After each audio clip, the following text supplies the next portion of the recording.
morning to you. Welcome to the Morning Brief right here on Channels Television. It's a brand new day, a brand new week, and we thank you for joining us. As always, I'm Jeffrey Uzanga. From Lagos, Nigeria, I am Kelly Egiga. I hope you had a fantastic weekend. Good morning, Lagos. Good morning, Nigerians. Good morning, Jeff. I like your jacket, man, and the shoes. Looks good. Thank you. Makes you look much. I'm just trying to look Gen Z. What have you been tracking, man? Yeah, we've been following some stories over the weekend.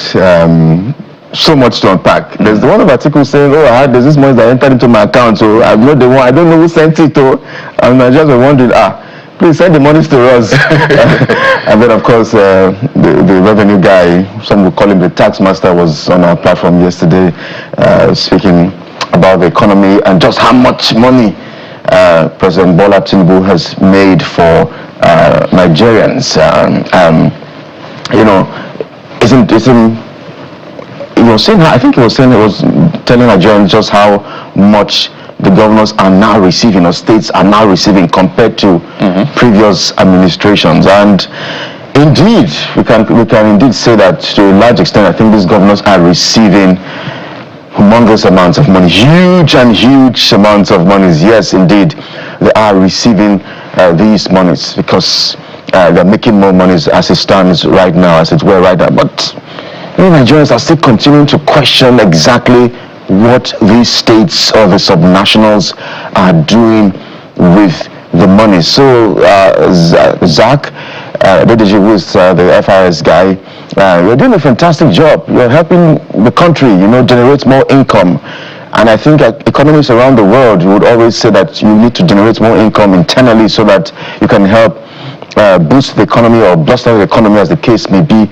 But for the millions and millions of Nigerians who perhaps would refer to them as taxpayers, we then look at the state of the infrastructure, the roads, the bridges. When we look at the power sector, for instance, Nigerians enjoying power, and Nigerians enjoying the benefits of paying those taxes. And that's the question that many Nigerians are wondering, because they are paying, you're having to tax them left, right, center.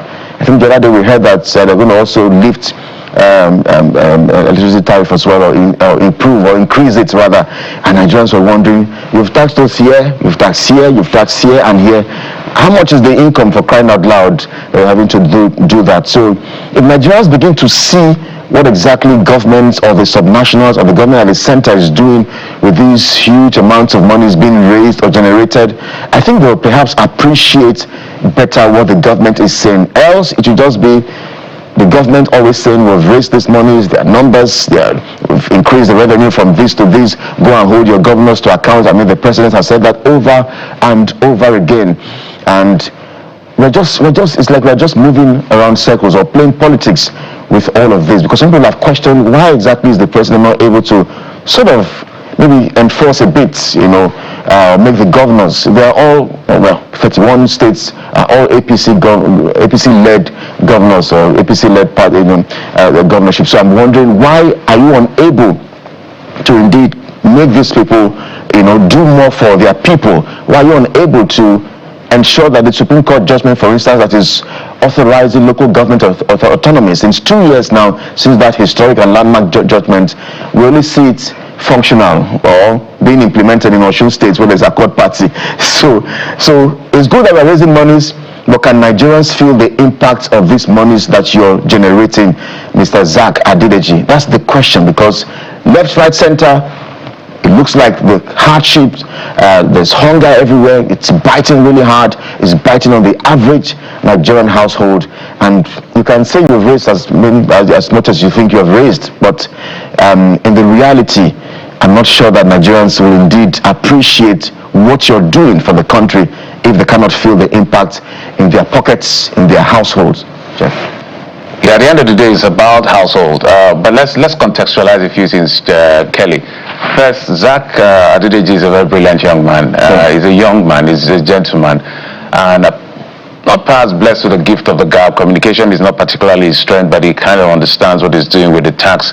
He's an accountant, so they always look at the revenue. My challenge with Zach sometimes is the fact that he listens to himself more than he hears all the people with greater respect. So yesterday, a fairly brilliant conversation with colleague Sean Kimberley, but Sean was trying to push a few things to him. So when he brought out what they call the economic snapshot or the economic dashboard, if you will, for me it was more like aggregation bias, cherry picking the micro-macro disconnect, which is always the conversation. And so what that simply means in English is the fact that a lot of the time when we have government people come, they put out all the good numbers from the macro end and they exclude the numbers when it comes to issues around poverty, whether multidimensional poverty, which is accessibility issue, or the issue of poverty itself, whether ultra poverty or general poverty, by the data across board, whether it's government or international bilateral organization, you can see that poverty is quite high, in excess of 60, almost 70%. 5% unemployment numbers shows that, let me use the word of Taiwo Yedele, the Minister of Finance, shows that we have a lot of working poor people. So what that simply means is that real income is under pressure due to falling purchasing power. And I use what I call the egg standard, Kelly, which I've talked about every time. So when egg was 15 naira, minimum wage was 30 naira, that if you want to use your entire money to buy eggs, as at that time you buy at least maybe 600 eggs. You know what that means. But now with your 70,000 naira minimum wage, that cannot get you half of that number. It may be getting maybe 280, 290 eggs. So it shows you that wage may have increased, but purchasing power has drastically reduced almost by half. Yeah. Those are the things we're talking about. So what are the fiscal measures to be able to mitigate? Yes, there's the argument that it would have been worse if the fiscal authority did not do some of the things it did. Whether it's gradualism or drastic is a different kettle of fish. And then the debate over whether it's under recovery or subsidy, whatever is done for discount at the end, at the final end, if the final end as what, for the consumer, is subsidy to us. So there are even other questions around the management of the resources itself, in terms of where the monies go to, in terms of the refinancing deal. I could go to the complexities of all that, but let me stay with the basics. I know you also talked about the issue of the NGX rallying in terms of the Alcidas all-share index and even the market capitalization. Those are facts as well. But you also need to look at what is the cost of doing business. So those margins have, what do you call it now, the revenue have increased. Also go and check the cost of doing business itself. Not everybody's on the NGX. And I don't know, the NGX came and said they've made between 500 to 900,000 millionaires in the last maybe 2 years. That's an impressive number. I'd like to see all of the data as well to be able to establish that. But it rallying is also part of the cost push pressure that they feel. So if I'm doing business as a corporation and all of the fiscal policies put in place is putting pressure on me as a business, by that simply means that the cost of doing business is higher, my diesel, my wage bill has gone up. Business will always want to survive, so they passed on the cost by increasing their margin. So revenue will naturally increase, so their bottom line would naturally increase. But what you need to do is the analytics of what is now cost to do the same business as it were to do business previously. What am I saying in simple terms? I'm saying that we cannot say we don't see the macroeconomic numbers, but you don't downplay the micro that we've not gotten its essence up till now, just to upscale, the macro. That's you sounding more political, and it's aggregation bias, and it's like cherry picking. So I would have preferred if you put the entire dashboard and explain how you intend to do it. I think the only thing that was a bit kind of acceptable was the fact that I said it takes a bit of time. In that same breath, you're saying the other numbers are not correct. So choose a struggle. There is poverty, there's ultra poverty, there's income poverty, there's non-income poverty, and they are all in higher percentage. As much as we have record fact numbers and all the things that the government push forward. So when you are having a debate and a conversation, put the entire thing on the card, or put the entire data on the table, so that we appreciate all of it. But the truth is that while the macroeconomic numbers, some of them are looking good, and we must commend the CBN for doing some great job as well. And when you talk about capital inflows, besides all of the, you also need to look at what the government, for me, what the government prioritizes is stability. to make sure that we have as much FX accretion as possible. So when you have high interest numbers and you have FX stability, though is high, naturally your FPIs will be in good numbers. FDI is a different matter altogether. They are not in good numbers. The numbers that were released recently, was it by the NBS or so? Out of almost 10 billion or so, there was an abysmal number from FDI, capital importation, that came into Nigeria. So FPIs are basically hot money. The bonds, the treasury bills, the things they do in the stock market. Because if you have interest rate as high as 26-point-something% and your FX, your foreign exchange market is stable, because it wasn't stable at some point, it's stable. So you're sure what you're bringing in, and sure you can plan, and then you adjust this to inflation. Naturally, you will put your money here, but you don't plan based on hot money, because it is what it is. Hot money can come and go. And some of the things that are being celebrated is due to devaluation. So trade surplus that we've always mentioned, that we now record, which is a commendable number, is primarily due to devaluation, because it will force a change in consumption pattern. You don't import as much because you need higher number of units of naira to be able to get $1. So naturally pattern of consumption will change. So that will flip the number, at least in the immediate term, and then we can consolidate on that to do as much production as we want. But we're not producing and exporting as much as we. But on the petroleum part, which is the Dangote refinery, commendation to him. Now we have achieved one thing, which is, call it energy security, because the whole incident in Iran did not affect us in terms of availability, but affected us in terms of affordability. So we become net exporters of petroleum products. So I'm saying this, Kelly, to say that when you are coming on air and you're bringing these analytics, you put the entire picture. Appreciate your shortfalls. As you said, whatever grammar, all this grammar I'm speaking, if at the end of the day it lands on people's table and they are struggling to be able to make ends meet, you have not done well, at least yet. So that's why I think that it's important that Zach and the rest of them who speak to the president listen less to themselves and listen to us and other people you who can discuss your politics. That's none of my business. Put the entire picture. There are governments around the world who are looking for fiscal measure in the interim to be able to say, what can we do, even in a neoliberal capitalist economy, to help our people survive the pressure that comes from the twin policies of government. The new UK Prime Minister is doing what they call cost of living tour and all of that. So anyway, I had to, I think last week, go online and just check. How long does it take nations around the world to translate from macroeconomic gains to microeconomic gains? I just went randomly to Google and I saw 3 to 11 years. Sometimes even more. Sometimes even more. And I was like, hey, do you mean Nigerians would have to go, because 3 years alone has had to bite really hard. So I wonder if we have to go on this stretch of these reforms. We need them. We appreciate the fact that we need these reforms, but I don't know how much longer Nigerians can hold on if this is going to go beyond, let's say, the next 4 years of Nigerians having to manage this. So let me tell you what the government has failed in. They don't know what to do as far as I'm concerned.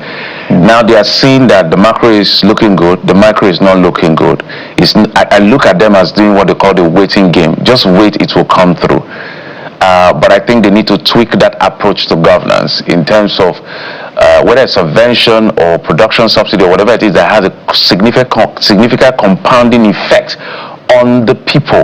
Because the part of the problem is that the mitigations were not put in place before the policy was announced, and now it's still ineffective. Whether it's cash transfer, they call all these numbers, I've given you the X standard, or whether it's the CNG buses, I don't even know how far we'll go. So you need to see and say, yes, we're neoliberal capitalists, but what can we do to really compound this as soon as possible so that Nigerians don't, react negatively. David Moy has been speaking as well. I don't know if we have time to take that as well over the weekend about the coastal highway and the fact that they're set to provide some sort of security for that highway. I think they inaugurated some sort of guards. You see them there on the screen. It was a meeting with the community. We call communities along the Lagos-Calabar coastal highway. He was there. The governor of Lagos State was there as well. They've been talking tough as regards that infrastructure and just how Nigerians can take ownership about around it and all of that. I'm not very optimistic that having people secure the road is going to put an end to vandalism, because I just feel like we're only treating the symptoms here. Yes, it's good that we put some of these kind of systems in place, but I feel like we're only treating the symptoms. Are we going to put Nigerians across all the roads to monitor all the roads the government is going to work on, or the stretch from Lagos to Calabar? We're going to have Nigerians that serve as guards, to ensure that people don't come and vandalize government property or infrastructure and all of that. Do we even have the capacity to empower Nigerians to watch over this infrastructure? So that's where, for me, perhaps it's a bit concerning, because I'm not sure exactly how the government intends to handle this. I feel that, number one, all the states would have to do better in terms of fixing their economy and fixing just how the standard of living is in the economy. Because one thing we see is that everybody wants to come to Lagos. On a daily basis, we are seeing trucks, we are seeing buses bringing people from all parts of the country, to Lagos. And so, and they come, some of them do not have any places to go. They go under the bridges, you see them lying around people's shops, outside their shops. So I'm not sure how this is going to play out, if this is going to work. But I think, yes, indeed, we have to take ownership. The communities too have to be involved in securing this infrastructure. But I'm not sure that this is going to work. Jeff? Yeah, but I think it's just creating things in silos, which doesn't make sense to me. I know that's why we have the NSCDC. Why are you creating guards? We have the mining marshal. Now we also have coastal highway guards and all of that. Come on now.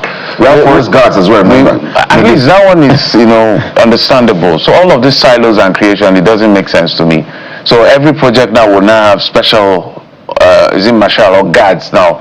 It doesn't make sense. The idea of trying to protect national asset is correct, and it's a welcome development. But we have the NSCDC. Why are we creating more of these guys again? For what exactly?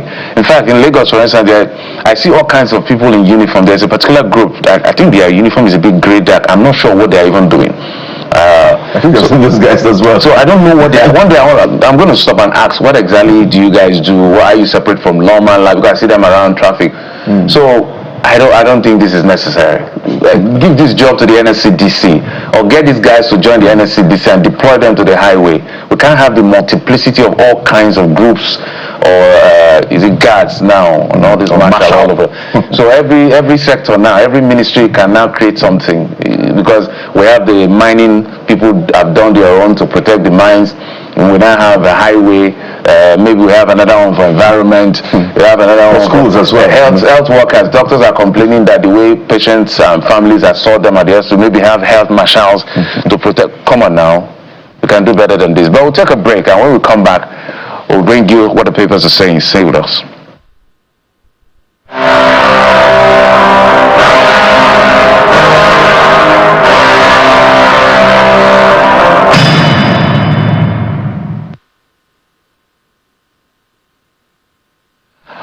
Welcome back. Let's get to the papers. Mr. Dayakin to be always joining us Monday morning. Yeah. Thank God it's Monday. Thank God it's Monday. Don't allow Nigerians come for you. Especially employees who are just managing to stretch some of them on their beds. Which Monday? See, Monday gives us a chance to start all over again. It's an employer of labor. We are not earning revenue on the weekend. So before we jump in on what the papers are saying, we're giving our 2 cents on the brilliant Zach Adediji, who can't deny that he knows what he's doing as far as revenue collection is concerned. My only problem, I feel he listens to himself more than he listens to others, because of some of the remarks I've heard him say before he even came on air. I remember there was a time he had a press session after in the Villa, and it was almost borderline disparaging loosely journalists, because it was like, sometimes when he hears some journalists ask some questions, ask himself, why me interpreting, why should I go? It's like you don't even understand, why am I coming to engage you? And then the other day he was telling the president that, don't mind them, you have elevated the conversation above some of these guys' understanding. It's not great with public communication at all, because there's something called public communication and mass comm. So, yes. However, you can't deny the fact that he's upscaled the numbers for us as much as possible. And but for me, I see aggregation bias in the entire picture. But what do you make of that whole conversation? Well, I listened to him interestingly when he was on Politics Today with show yesterday. Extensive one. Extensive, yes, very extensive interview. And yes, he spoke eloquently and he gave a lot of statistics. For me, the part that was a bit jarring for me was the 536% increase in terms of the revenue that's accruing to government. And the question for me is, so where is that money? How has that money impacted the lives of Nigerians? I hear a lot of politicians speaking about achievements, and of course, increasing revenue is a massive achievement, but what is the direct impact of that achievement? They don't talk about the impact. They just want to beat their chests about, oh, we achieved this, we achieved that, the numbers are up. But what exactly is the numbers being up benefiting us as a people? Because I see the poverty numbers are either stable or increasing, education sector, healthcare, all the key indices of human quality of life are not getting any better. You described it very well by saying there's a disconnect between the macro and the micro. But the man in the street, that may be mumbo jumbo. But the bottom line is, it's not statistics that is the food on the table that we will eat. We keep saying that. I think the fundamental problem is we are not addressing productivity issues. He tried to say, and I thought he was being clever by half, that the fact that there's more money coming in tax coming into government's coffers, it means businesses are doing much better. And if businesses are doing much better, they are employing people. And if they're employing people, people have more money in their pockets to spend. So as a result, definitely we are all doing much better. That was his argument. He said that's not a strong argument. He said if you go to the airport, that all the construction they're doing at Ikeja airport, at these other airports, you see 1,000 workers. He said you see 1,000 workers going in every morning. Those people are getting salaries, they're spending, they can now pay school fees, they can buy groceries in the supermarket. He said, we have a refinery now. If you know how many thousands of people the refinery is employing. So yes, the macro is improving. Foreign reserves, GDP, all these funny numbers that don't mean anything to those of us who are not economists. The question is, the money in my pocket, what is it able to buy? Is it able to afford me a decent quality? We're not asking for luxury. We're just saying 3 square meals a day, roof over our head, power, petrol, the basics. The basics, yeah. I want to tell you that the average Nigerian today, the money in our pocket cannot buy us an average, what they call a living wage. We have a minimum wage in our pocket, but it's not enough to live on. So those statistics don't mean much. Yeah, but for me, I always put the two numbers side by side and admit where you are failing or what you're not doing, or you don't have an idea of what to do yet. But dismissing the other elements, because there's a course I did in university, and sometimes when I look at analytics, I laugh. One of the things that course taught me is that we can be in the same room. This is Channels TV, for instance, or an organization, and HR has a parameter for measuring success. The accountant the accountant is looking at money coming in. Somebody else is looking at different things altogether. So revenue is what it is. As long as the money is up, we're doing well. There's a lot of pressure on our real income, and it has devalued the purchasing power. I did the X standard, which shows that former minimum wage can get you 600 eggs. This minimum wage can get you less than 300. Yes. But that's why I'm saying they should listen to people more than they hear themselves. Let's go to this Nigeria. Ogun governorship. Why am I saying Ogun? Osun governorship.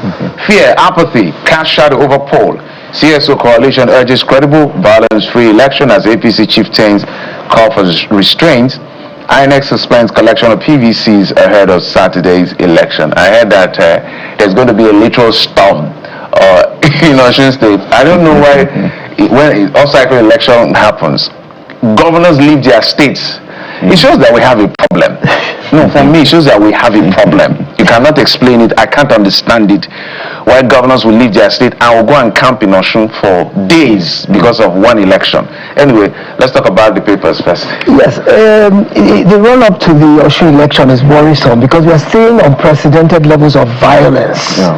And, there was shooting at a rally yesterday where people were injured. Some people have been arrested. Some people from APC have been arrested. And, you look at it and you worry that if this is just in the run-up to the election and it seems the security forces are impotent from being able to curb this untoward behavior, you wonder how is the election day itself going to be present itself. And of course, when people in Osun are hearing about all these incidents, it scares them from coming out on election day. No election is worth a drop of blood of a Nigerian citizen. So Osun is a combustible mix at this point because there's so many power structures who are all jockeying for the ultimate prize. And just yesterday there was an endorsement that ultimately may swing some of the way the vote will go. Former Governor Oyinlola, who is a faction of the PDP, and some other people endorsed the APC candidate. And I've always had this concern about what I would consider to be anti-party activities, that you are in one party, you are endorsing the candidate of another party. Look at even Governor Adeleke himself, who is in accord, has endorsed President Tinubu, and his own party has a presidential candidate. For obvious reasons. Yeah. So, I think Governor Wike was the, he created the template, Minister Wike, on this type of cross-carpeting without cross-carpeting, but Osun has got issues because, the governor started out in APC when he was a senator, got into power as governor through the PDP, defected to Accord. The immediate past government is APC.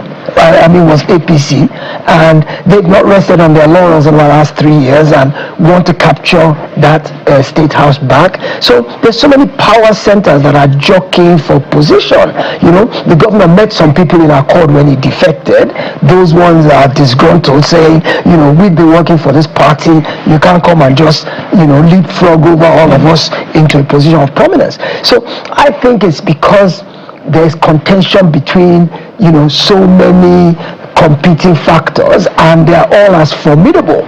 So it's a tempest in a teapot, so to speak. And when you see a situation like that, it's easy to foment violence among the supporters of each candidate.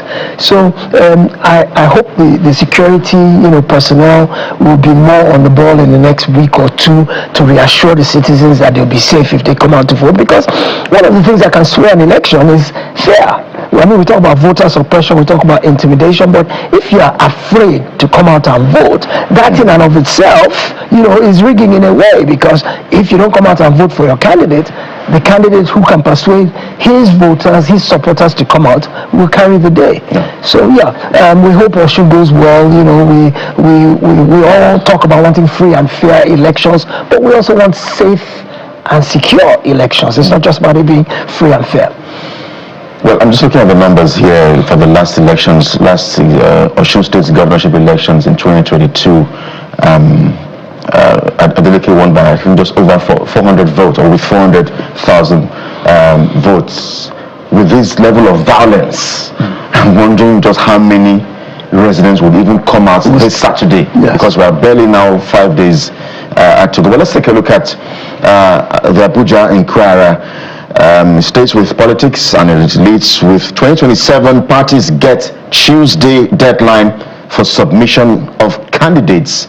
APC done. 2027, the Abuja Inquirer, parties get Tuesday deadline for submission of candidates. APC done. And then there's the other story there which has to do with very major concerns for residents. The Abuja recurrent tremors raise safety concern, which is the major rider there for the Abuja Inquirer. You can just picture those two stories very quickly for us, Mr. Akitobi. This extension to August 11, yes, Tuesday, that's tomorrow. Now, those who are questioning, I know what happened. I mean, you were done already with this. How come you just all of a sudden decided to extend this submission? And then, of course, the concerns around the tremors in Abuja. I don't know how worried we should be. We hear of these things in many parts of the world. There are those who say, you know what, there's no need for alarm, no cause for alarm. The government is saying it's just 1 or 2 magnitude, no cause for concern. But I know we had someone on our flagship news yesterday who was speaking and saying, you know what, if we continue with the level of blasting that they keep doing, the level of drilling of boreholes, unlicensed boreholes and all of that, then the future doesn't look too good.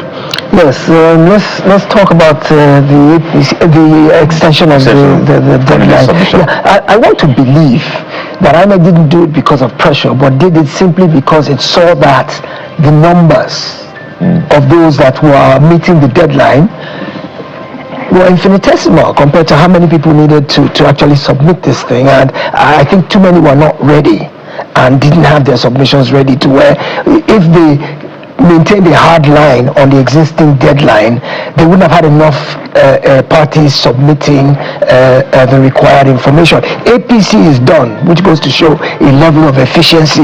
You know, when parties win elections and people start griping, oh, they rigged and they did this, they did that, you don't ask yourself the underlying factors. If a party is efficient enough to have its house in order and submit all of its requirements on time, that goes to show you a level of organization that stands it in good stead to be able to run a good campaign and run a good election and galvanize its supporters. But parties that can't meet deadlines are still in disarray and are disorganized. Well, INEC has given them a lifeline for another couple of days to be able to submit. I think this one is for governorship. I think they already submitted the presidential a couple of weeks ago. So I think this deadline is for governorship and perhaps state houses of assembly. So INEC has given a deadline. I think it's, like I said, is because not enough of them were able to meet the existing deadline. So INEC has said, well, rather than disenfranchise this many, let's extend the deadline. And then if now by tomorrow, those who are not able to meet up, then they're out of luck. And INEC will say, well, we gave you a bit of a lifeline. Now, in terms of the tremors in Abuja, without a doubt, geologically, digging of bore wells, blasting of mines for precious stones, you know, drilling of wells in terms of oil, they are affecting the terra firma, you know, the way the earth is structured, the earth's layer. Anytime you are going down in there, you are loosening up the solidity of the terra firma. So how earthquakes, by the way, I've been in an earthquake before. It's the worst thing you can ever experience. And I was in a massive one in I think it was 92, the Northridge earthquake in California. And why an earthquake is scary is you don't see it, you don't anticipate it, you can't prevent against it. At least if you have a hurricane or a rainstorm, you see it, you can run, you can hide, you can take cover, even for a tsunami. But an earthquake, you are completely vulnerable. Everything around you just starts to shake. And if the shake is strong enough, the building will come down on top of your head. Yeah, they have some safety rules. Go and hide under a stairwell, you know, take cover under your table, you know, but it's just such a scary feeling because we're used to the fact that whenever our feet are on solid ground, it is stable. And then all of a sudden, for that stability to be made unstable, you can't protect against it. So it's a very worrisome thing. And if it's heavy enough, it damages infrastructure. This is what I was talking about in California in 92 or thereabouts. It brought down bridges. Bridges in America that are constructed to the highest standards of, you know, engineering in the world. Bridges came down like they were, you know, dominoes. You know, you've seen dominoes when they fall. Bridges were collapsing like that. So and cars that were on the bridges were falling into the river below. So we should be really worried. I heard Mr. Alake, the other day say he wants daily reports on the seismic activity. You know, they can measure the size of the tremors. There's something called a Richter scale. which is tells you the point, how many 3 points, so the tremor, the size of the tremor. So they can measure, but the thing is you can't predict how big the next one is coming. So I don't know what government has to do about this, but it is a real concern. So sensitization of the public is number one. If you suddenly start feeling something shaking, these are the steps you should take. But then perhaps we need to begin to regulate, the exploitation of our environment. Things like drilling for oil, things like drilling bore wells, things like blasting for precious minerals. There needs to be tighter regulation because those things all affect the ground that we stand on and could lead to these things, intensifying. For now, it's still very minor tremors in Abuja. Minor enough that people don't actually really feel it. It occurs, you just hear about it, you don't really feel it. But as it intensifies, the one I was talking about in California, I was probably 10-15 kilometers away, and it shook. Things in my house were falling off the shelf, glasses were breaking from 15 kilometers away. I'm only happy to hear it. I don't want to experience. You don't want to. It can be traumatizing. You don't want to. It's really horrible. Let's go to New Telegraph. Why police NSCDC orders also deserve salary increase. By experts rather. That's RULAC, no justification for improved welfare for one out of many security institutions. Exclusion can create distortions within country security architecture. I totally cannot this is top-notch. I agree with this one because there are many. It's not just the military that serve in the country. Yes. There are other people putting their lives on the line. Absolutely. There is the police, there is the NSCDC doctor, there is the DSS. Which other one is that? Other paramilitary. Yes. So what do you make of this story? Well, it's coming out because of the increase recently announced for the army, and it was a very decent increase. I mean, the privates, the lowest level, they got an 80% increase. The middle cadre got about a 50% increase, and then the top level generals and all, they got 30%. So this is the kind of a package that incentivizes people, and that's what we've been talking all along, is that look, the morale of the security forces is low in terms of this fight against insurgency, banditry, kidnapping, that you need to encourage them. We need to let them know we appreciate their efforts, and there's only one way to do that, is to improve their benefits package, things like hazardous insurance, death pay to their families for those who will lose in service, increasing their pay. And I'm glad to see it's done to the army, but you now have created a problem because it now looks like they're double standards. As Jeff said, it's not only the army that's fighting or that's handling security in the country. You've got, well, of course, other arms of the military as well, but you've also got DSS, you've got, police, so when you do it for one, you should have done it across the board. But let's give the administration benefit of the doubt.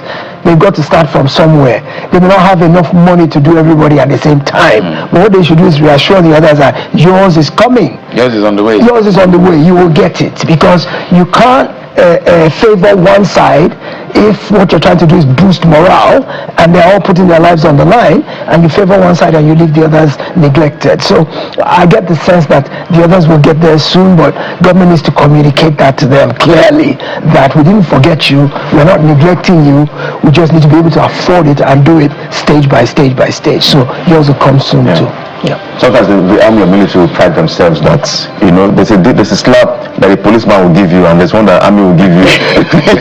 maybe the Daily Trust as well leads with that story as well. 187,200 naira to 3.25 million naira. Military's new pay scale, and it does and expose it there with the new salary structure, which of course takes effect on September 1. But let's see if we can just look at the top left. Let's see if we can do other stories there on the Daily Trust, the top of that newspaper. ADC lawyers fault ICPC reports on Phantom Council, Borno abduction, 87 days without our children. Tortious parents speaking when it's a rift in Adamawa and all. But let's stay maybe just those two stories. ADC and then lawyers faulting the ICPC reports, which of course we hear that sort of, threw at the end of the bus, some would say, and then the Borno story as well. Parents are saying that it's been 87 days and their children are still in captivity. This is really concerning, because I think and I believe that there are kidnappings that even go under the radar or go unreported and all of that. I'm just wondering, what exactly can the government do, and why is it taking so long for those who are kidnapped in the north to sort of regain their freedom? You see, we shouldn't frame this in a north-south type divide, because when you look at it and you see the Orire, rescue and how that happened, even though it seems relatively quick when you compare it to Borno. I think Orire was 56 days, and this is 97 or thereabouts. So we don't want to make it look like there's preferential treatment from the standpoint of the fact that, if it happens in the southwest, there's more of a concerted effort to bring it to a close quickly. But some of them feel that way. I know. That's what I'm saying, is that some do feel like that in the north, but as a country and as a people, especially now that the president is southwest, as a country and as a people, I don't think we should frame it like that at all, because I think that further not only just divides us, but also even makes the fight against insurgency even harder to wage. I think each kidnapping has its own peculiarities that determine just how easy the rescue or the release will be. So Orire was not exactly the same setup as Borno, and yes, without a doubt, 97 days is anguishing for the parents. 87. Yeah, 87. They want it to be over, to have been over by now, But I'm sure that the security forces are applying just as much diligence and effectiveness and strategy towards bringing this to a halt as they did with the ones in the southwest. But the peculiarities of the Borno, abduction make it more challenging to resolve than the ones in Orire. And you ask yourself, why do sometimes these things take so long? It's not every situation that the army can go in guns blazing because of what they call collateral damage. You don't want it to happen that the very people you're trying to rescue become the victims of your rescue effort. What will be the purpose if, when it's all over, what you've got is terrorists in captivity and a slew of corpses of the people you went in to rescue? That's the worst possible outcome. And so that kind of handcuffs the military in terms of their ability to approach a resolution. And so I'm sure the DSS and all the agencies are working hard at Borno to resolve, but they just have to address it in particular ways. In terms of the ADC talking about the NCPI. Yeah, we just have 30 seconds. 30 seconds. Yeah, that ICPC report vindicated the chief of staff and essentially indicted Adeyemi. Well, ADC is doing what an opposition should do, saying that, look, we've not answered all the questions, we need more answers. Yeah, we talk about security I think the DSS also arrested some fleeing suspect that has to do with, I think, the Nasarawa. Let me see.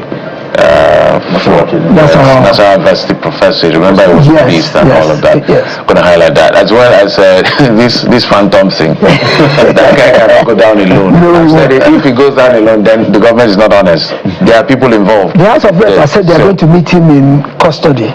That's why I heard that over the weekend. They should just stop all that. They are going to go and meet him in custody. They should stop all that. Thank you for coming, Mr. Dayakintobi, for coming on the program. As always, we appreciate your insight on these issues. My pleasure. If you want to hear him, let's hear him publicly, or let them allow the court to do their job. But we'll take a break, and when we come back, Osun State is big in our conversation today because the elections are on Saturday. So we're going to be talking to a lot, from the CSO to the players. But before that, a cleric. At the weekend, we saw a video of him saying, yes, he supports the Muslim ticket. Now it shows that the Muslim faith, or people that are Muslim faithful, are more than the Christians and others, and that got a lot of people talking. That will be our first conversation. But before we get to the politics of Osun State, stay with us.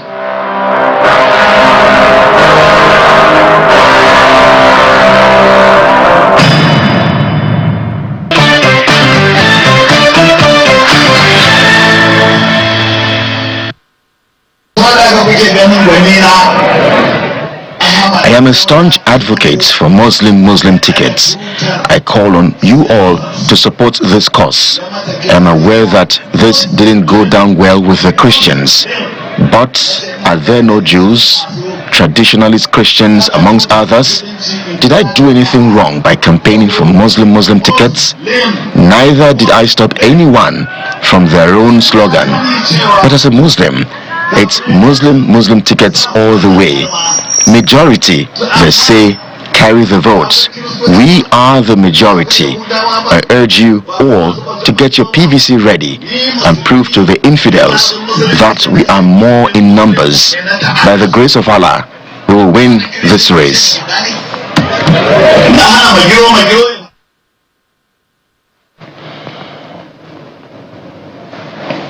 Alright, so that video indeed has generated a lot of controversies, especially online. Nigerians have been talking. Some have described that statement as divisive. Some say it is provocative. And all. But let's get some perspective this hour. We're joined by the Director of Research and Production, Ambassadors of Peace and Social Welfare Initiative, Professor Ahmed Suleiman joins us live on the program.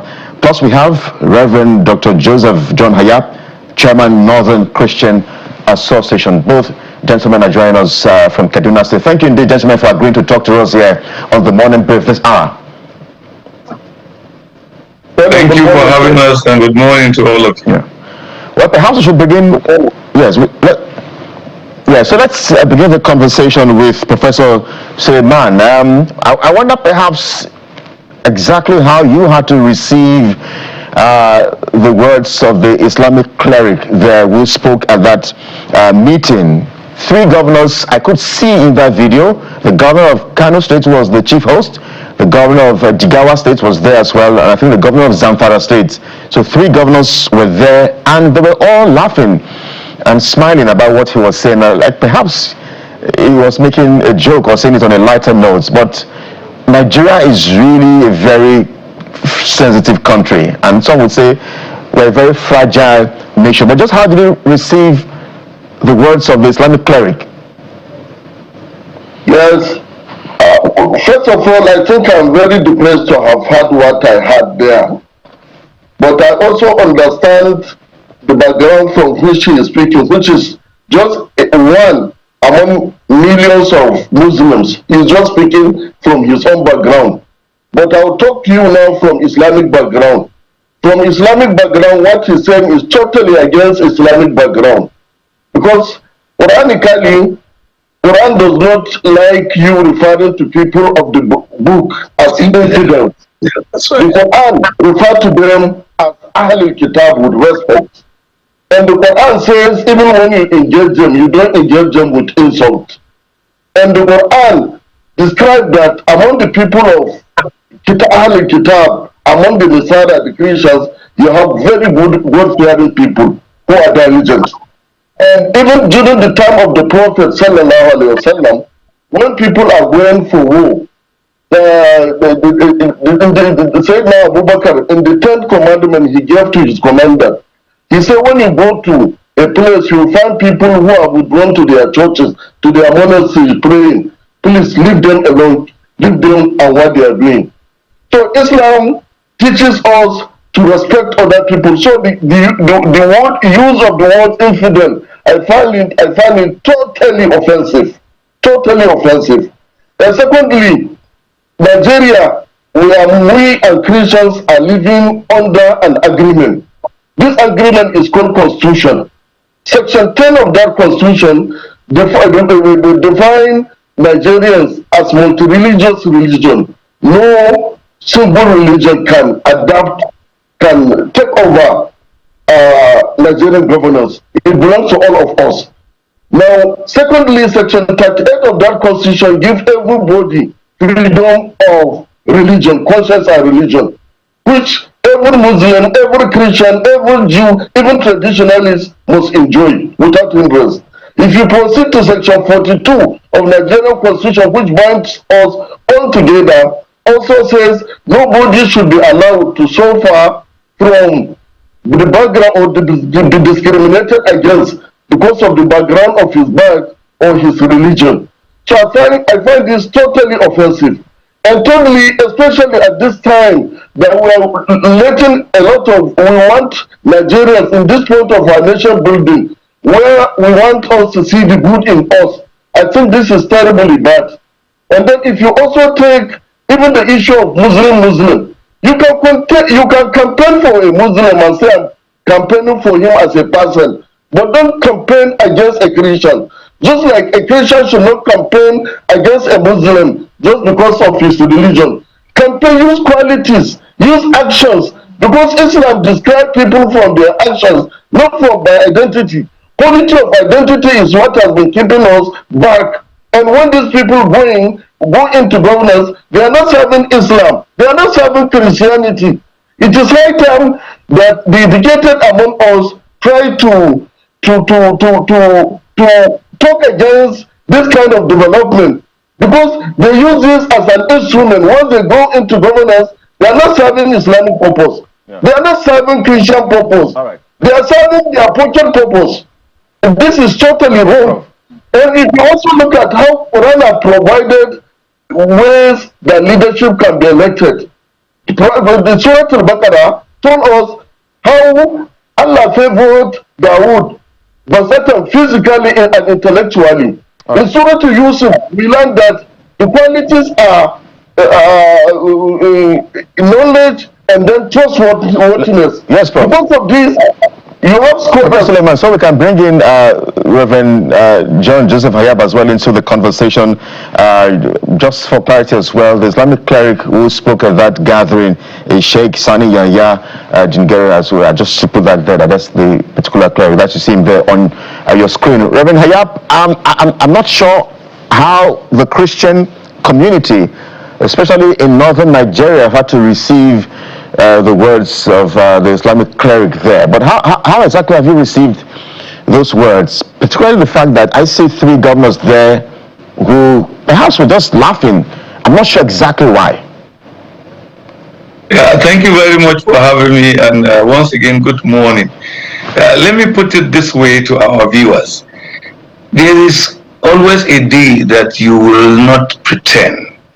We've been living in pretense in Nigeria, lying to ourselves that we are together, lying to each other that there is unity, lying to each other that we are co-citizens. But for us as Christians in the North, we know the pretense have always been there for all these decades. So I think Sheikh Jingir just find an opportunity to open up what has been happening in the secret, because when we cry out that we are being persecuted, when we cry out that there is a dominance or people have deliberate attempt to dominate us, no, why are you complaining? This is not true. Today we have it. The man didn't just say it in his room. The man said it in the presence of 3 governors, and they were all smiling.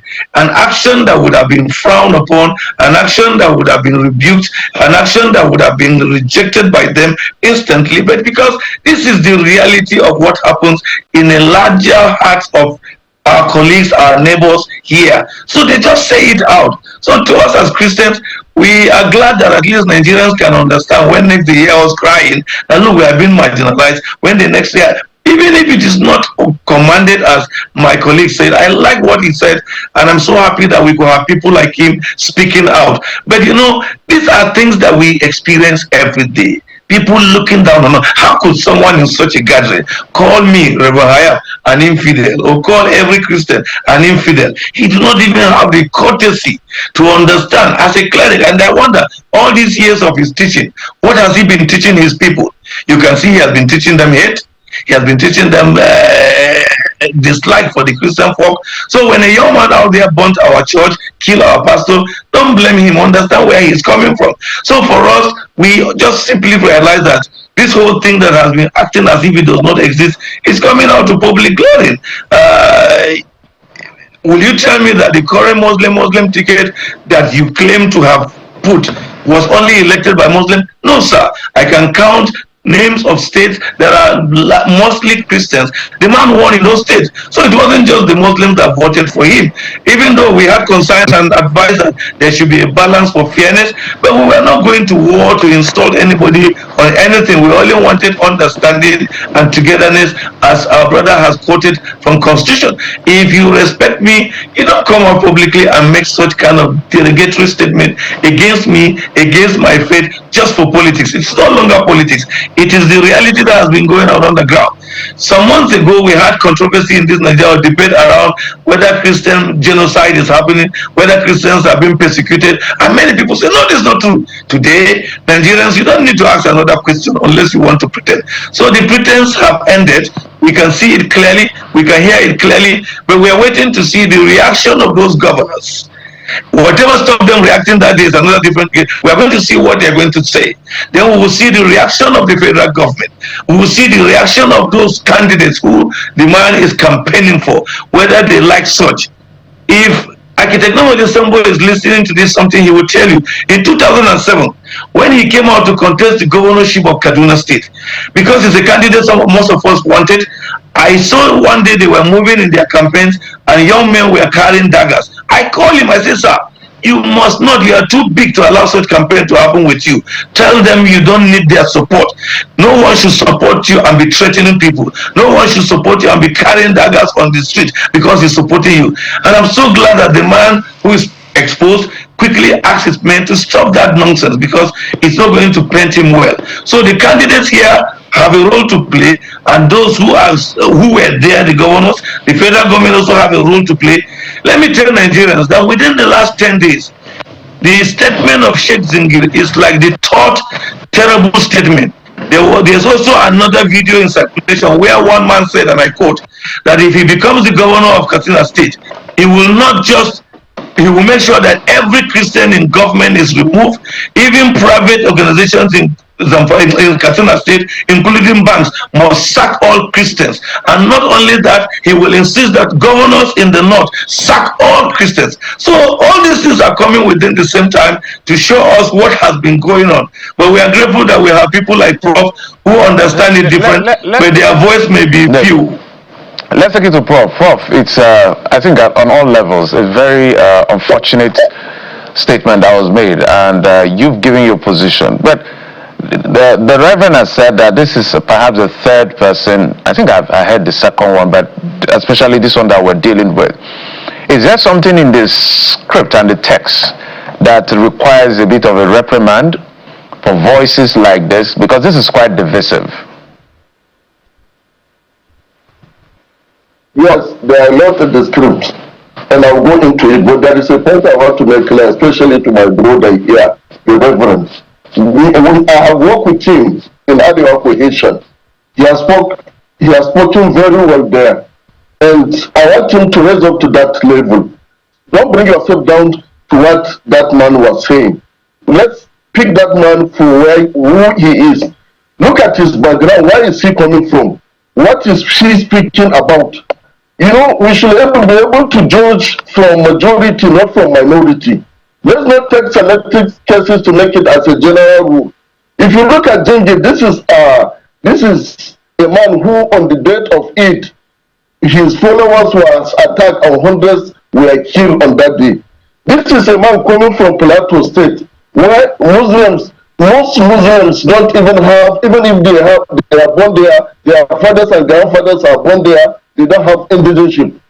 I'm not justifying what the angel have said, but I'm telling you that I'm taking Ginger's reaction from his background. This is a selective reaction or opinion or activity of somebody who is narrowed from his experience. But me as Reverend Hayab should raise up to statement level so that we should be able to take side happenings as side happenings and focus on the generality. Islam is not about, Ginger is just one among hundreds of millions of Muslims. And Muslims are governed by a set of rules. I cannot just be a Muslim I want to be. I'm guided by the Holy Quran, I'm guided by Hadith, I'm guided by writing of scholars. If you take the Quran is strictly against instructing people. The Quran says you should not even instruct people's idol, of people of religion. Quran have taught us to refer to them as Ahlul Kitab. Quran respects Christians, and that is why he allowed Muslims to marry Christians. Quran, according to Quran, it agrees on humanity of all people of religions. The Prophet of Islam sometimes was sitting, and then they saw him, when he saw a funeral of Jews passing, he stood up. People around him say, but they are Jews. He talked to them and say, are they not human? So this kind of attitudes, we should take it. Ginger is speaking from his own background. But somebody like who have studied Islam from comparative point of view, from its philosophical point of view, knows that Ginger is totally wrong. And I'm not saying this position to please anybody. I'm not saying this to pretend. I'm saying this, everybody can click. If you click the Quran, there is no place in Quran the Quran declared or called non-Muslim Christians or Jews as kafir. It may concentrate on where we differ with them, but with respect. And it said, the Quran also categorically says, don't talk with them. وَلَا تُجَادِلُوا أَهْلَ الْكِتَابِ إِلَّا بِالَّتِي هِيَ أَحْسَنُ. I'm quoting the Quran for you. It says, don't even engage in arguing with them except with the best of ways and about the best of things. So, and the Prophet of Islam have taught us that. And that is why when they entered Babylon, the scholars, the leader had gathered all the scholars. He said, choose between the two, a Muslim but unjust, and unjust and a just but a non-Muslim. They say it is better to be ruled by a just non-Muslim. Ginger, even in the sectarian aspect of Islam that he belongs, even in Taymiyyah, who is the greatest scholar of the Salafis, said that it's better for you to have a just leader, even if it's not Muslim, than to have an unjust leader who is a Muslim. Go and check his book on. Let's take it back to the Reverend. My apologies, Prof. Let's take it back to Reverend because of time. Reverend, so let's talk about what possible reaction would the Northern Christians will have, because I'd like us to look at it from a conciliatory point of view. It's because it's a cleric, we're going to be measured in our words, but it's an unfortunate statement. It further becomes even more unfortunate that governors and leaders, part of the leaders of northern Nigeria, political leaders, were seated there and smiling and laughing for such statement. What will the Christian community do now? Well, we have always been tolerant of this, and I want to take us back.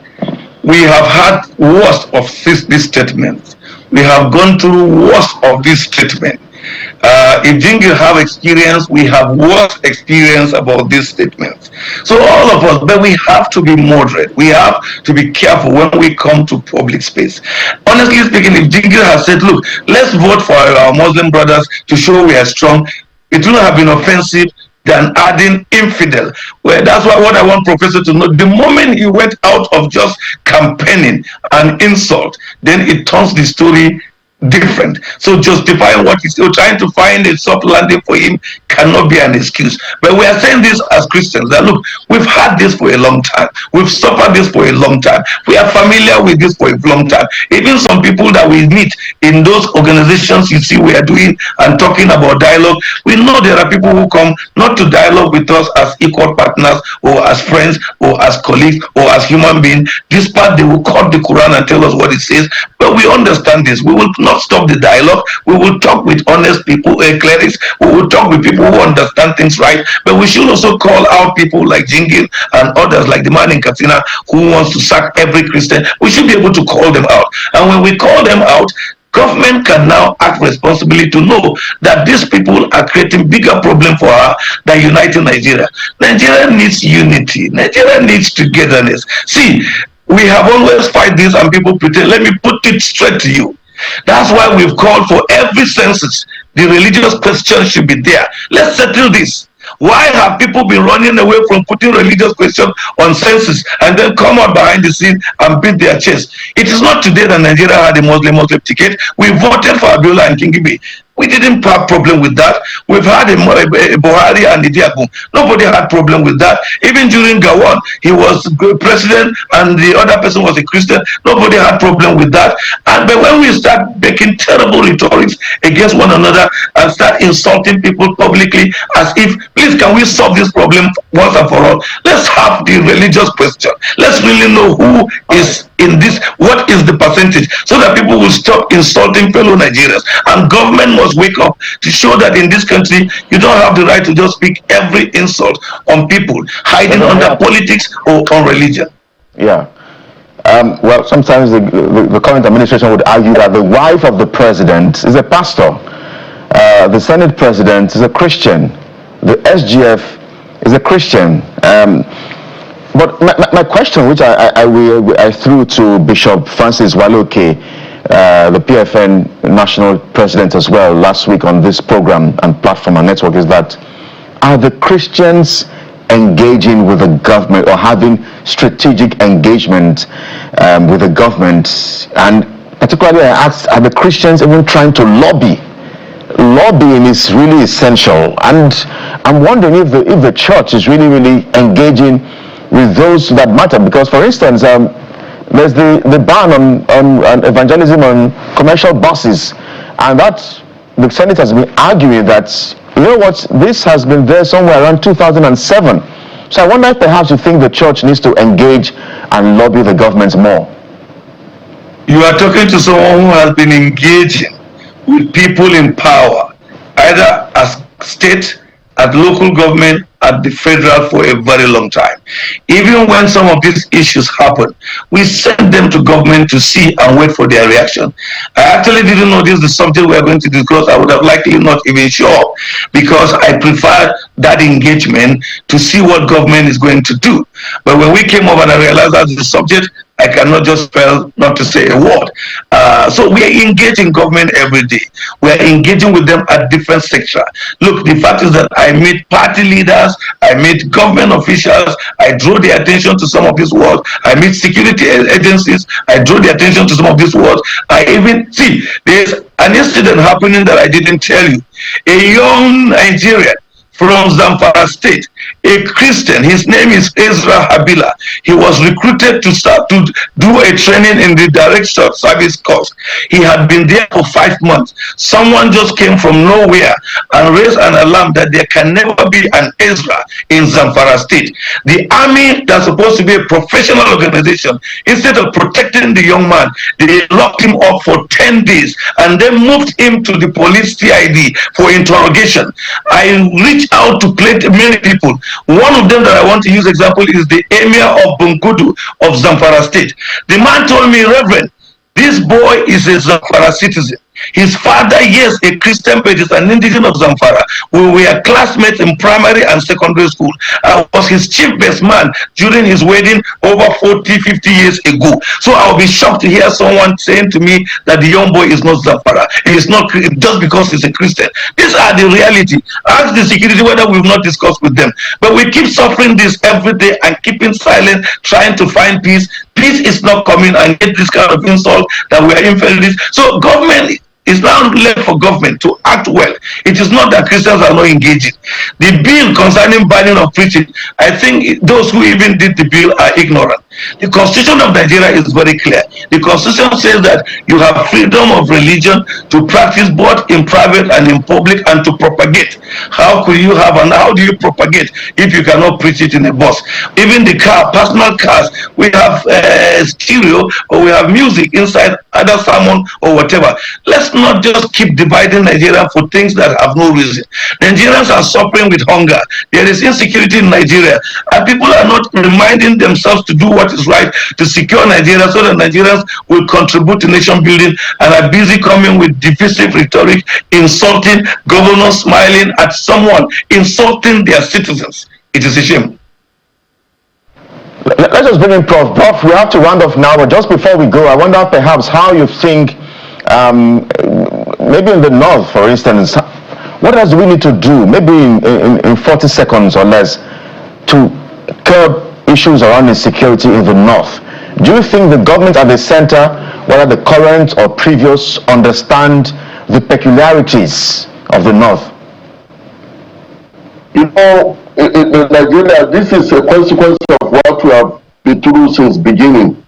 We are so much anti-intellectual that we can do everything to win our politics. And when it comes, everything can do, we bring up all sorts of people up. But let me tell you, for every ginger, there are 10 of responsible people who will talk responsibly. For every ginger you have 10 other scholars that will not talk to people of other faith like this. There are a lot of people like me. And the Reverend knows, because we'll be meeting with him at Arewa Cohesion. There are a lot of us making all our effort to see that Northerners come together. I personally, as a person, I brought up people of, I don't want to mention them, but when I was in ABU, there are people of other faiths I brought up under me. I kept in my chamber because to protect them, and some of them are in agencies now. So there are a lot of people. Don't judge us by what minority of us are doing. For every single out of the way intervention like this you have, there are a lot of 10 other good examples happening. The Emir of Kano, I remember, during the time of Osibanjo, a Yoruba or Igbo name appeared in one of the, and people were challenging. The Emir of Kano, Lamido Sinusi II, came out to talk that these people are also indigenous of Kano because they were born here, despite their tribe, despite their religion. So there are good examples happening. So all I'm saying to my brothers from the other side is that, please, when you see events like this, let's all all hands will be on deck for us to check these sideline activities. Let us also try to prevail upon our governors to turn back and focus on delivery. It is because they cannot deliver. That is why they are doing that. But of all people, take Tinubu for instance. People, Yoruba, an average Yoruba family, you can have an admixture of Muslim, Christian, traditionalists. So you can see that this is just a tool to win. But if you look at their lifestyle, this is not even their lifestyle in the Southwest. I have a lot of friends in the Southwest. All right. And even here in the North. So please, I'm saying, both the governor should not encourage this kind of activity. All right. Whether it is governor in Kano, or governor in Plateau, because if you go to Plateau, Taraba, Benue, similar things are also happening to the other people. So we have to leave it here, Prof. We have to leave it here, Prof. Thank you indeed. One thing is very clear: Nigeria remains a multi-religious state or nation, and we want to ensure that peace and unity, will prevail. But thank you indeed, gentlemen, for your time and your thoughts and insights on the program. Professor Ahmed Suleiman is the Director of Research and Production, Ambassadors of Peace and Social Welfare Initiative. Reverend John Joseph Hayap is the Chairman, Northern Christian Association. Thank you indeed for your time on the program. Both men have joined us from Kaduna State. Thank you. Happy to see you again, Reverend. Thank you.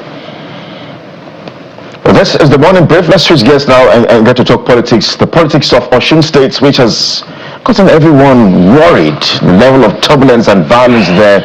We have barely 5 days to August 15, which is the D-Day in Osun State, as the residents of that state will get to decide. Jeff?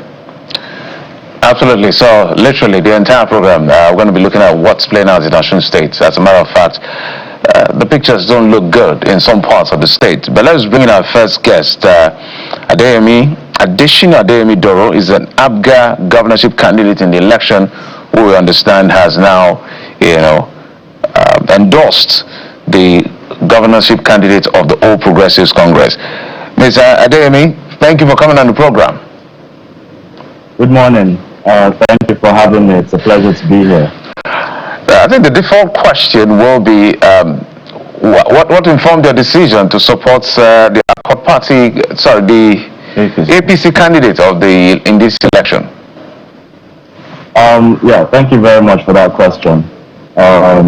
Basically, so my decision to declare my support for AMBO and the All Progressives Congress, it wasn't a decision that was taken lightly. There was a lot of reflection and consultation. But honestly, I believe that I had to take a decision that was in the best interest of Osun State and its people. I entered politics really with the purpose of service and not merely to occupy an office. Therefore, I also believe that leadership sometimes requires the courage and humility to ultimately place the collective interest of the people above personal ambition. So those are just some of the reasons why, I took that decision.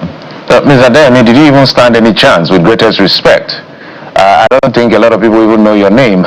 With greatest respect as well, in this election, there's Ambo, who is the APC candidate, and there's Accord. So was this just particularly about, look, I stood no chance, so after all, I have nothing to lose if I choose to camp with any of the candidates? Well, I strongly disagree with that. I believe that every candidate has a chance.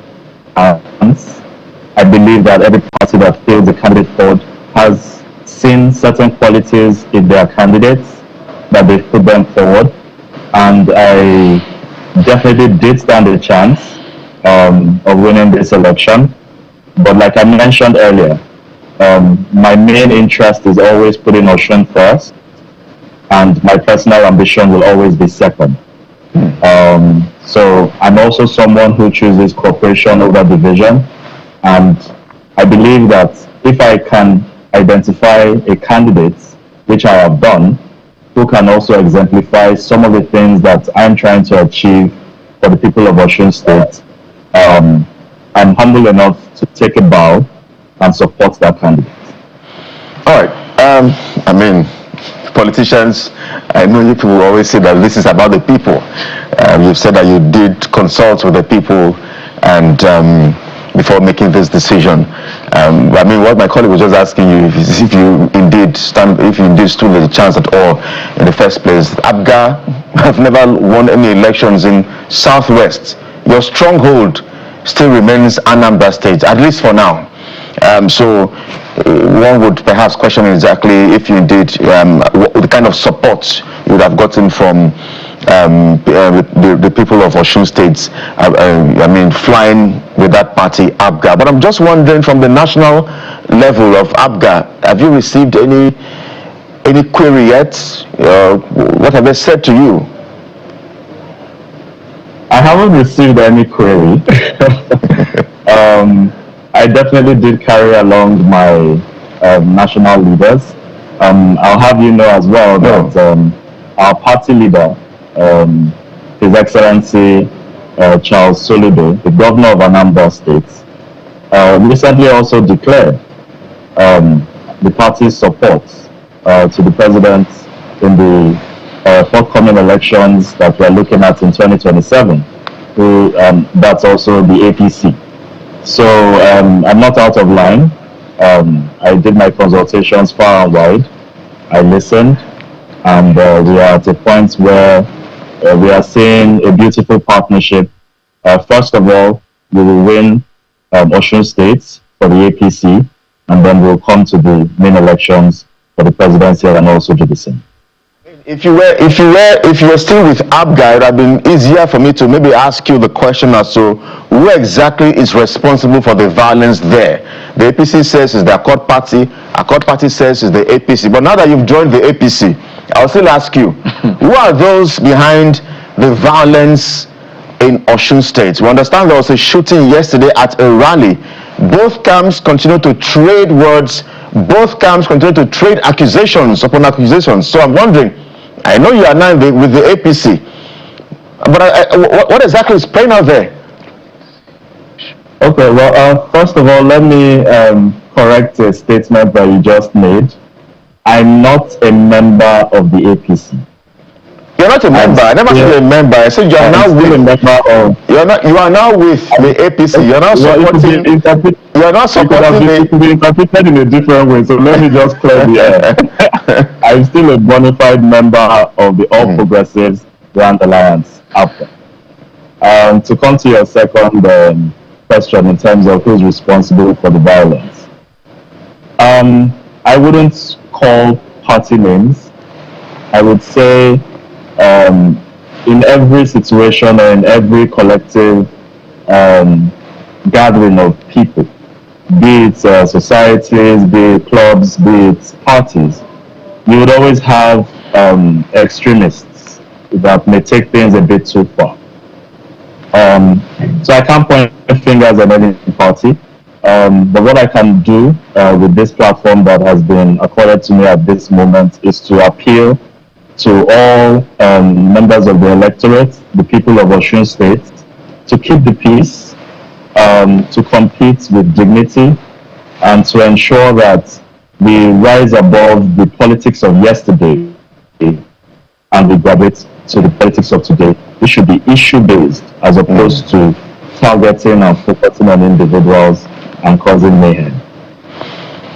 All right, so as we begin to wind down, let's talk about what you saw in terms of alignment. In fact, because of there's so much noise in Osun State, too much noise that the average person in Osun, I really don't know whether they know what they are going to vote for, whether they are voting for the APC or they are voting for a court party. What I mean by that is manifesto.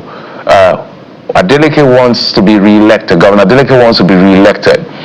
Whether or not he has sold his manifesto yet again to the people, convincing is another thing. Ambo, who is coming to fight for that seat as well from the APC, I don't know how many Osun people know what he's going to put on the table as an alternative to whatever Adeleke. So there's too much noise, violence, court fight, it's just everywhere.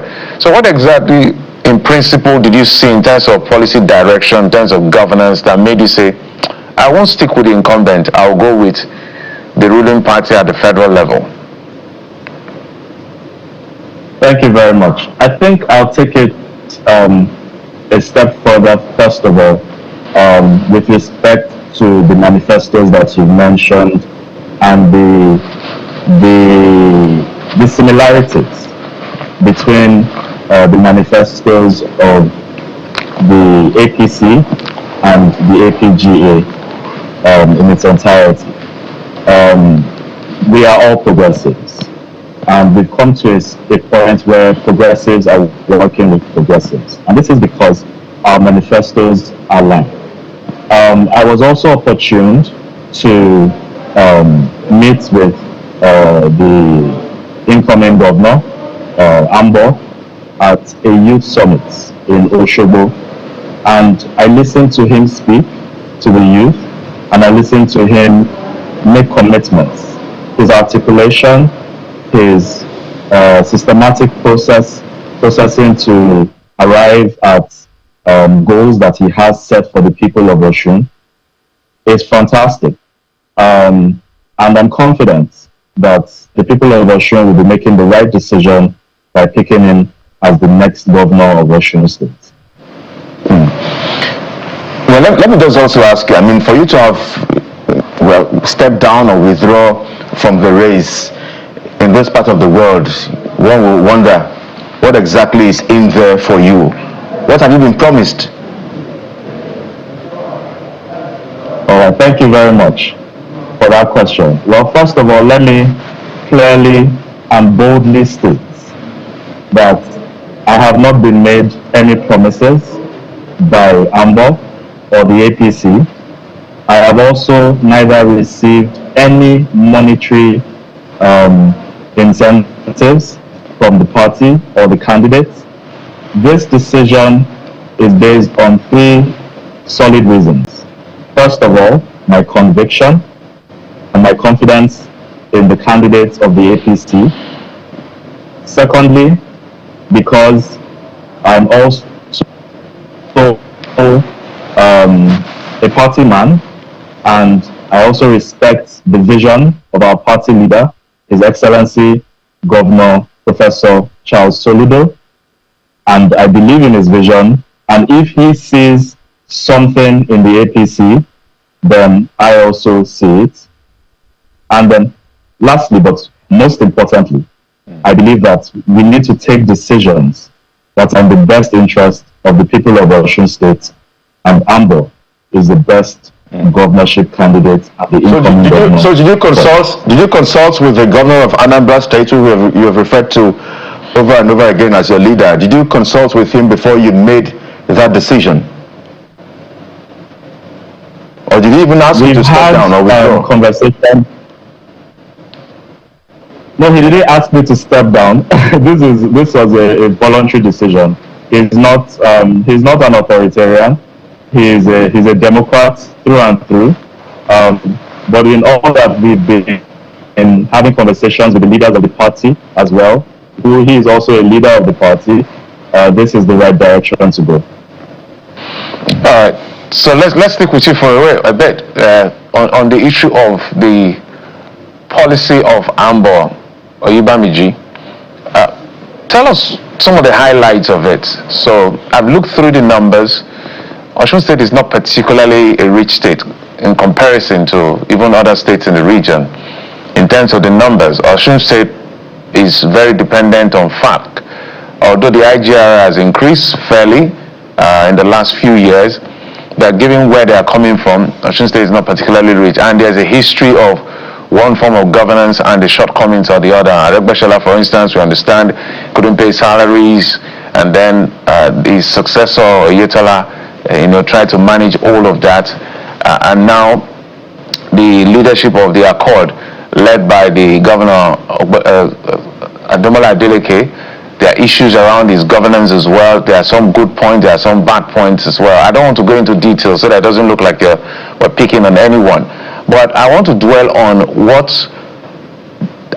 you've seen in Ambo by history and track record that you think is going to bring. Let's talk about security, because apparently, for what has played out in Osun State, the state is not as safe, especially during electionary season, as it should be. The tension is too high for that state. The issue about repositioning the economy of the state to bring better fortune for the people. So I'm talking employment, I'm talking about production. So talk to us about it. Thank you very much. So you're absolutely correct on quite a number of things that you've said there. Currently, the state depends heavily on federal allocations and federal grants to the states. In fact, I believe the statistics show it's about 80%. So when you're talking about IGR, you have about the 20% internally generated revenue, which is not healthy for the states. And the incoming governor, Ambo, has a lot of ideas. He has a lot of experience that he's going to bring to the fore to, juxtapose and switch those numbers. Yeah, that's my apologies. You say a lot of ideas, a lot of. I want to hear them. We're just few days to the election. Anybody can have a lot of ideas, a lot of this, a lot of that. What specifically? Because there's a reason you would have decided to say, I don't want to go this way, I want to go that way. What are those ideas that appeal to you? So, for example, he is heavily focused on the youth. Hello? He understands that the youth are the future of today. I will not even say tomorrow. He has a lot of employment opportunity